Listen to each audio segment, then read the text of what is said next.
ছোট্ট বন্ধুরা, সবাই কেমন আছো? আজ তোমাদের আরও একটি নতুন গল্প শোনাব। অনেক দিন আগের কথা। একটি ঈগল পাখি গাছের ডালে বাস করত। একই গাছের নিচে একটি শিয়াল তার বাচ্চাকে নিয়ে বাস করত।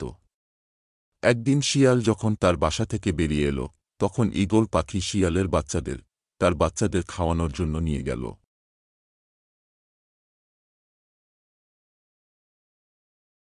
শিয়াল ফিরে এসে ঈগলকে তার বাচ্চাকে ফিরিয়ে দিতে অনুরোধ করল।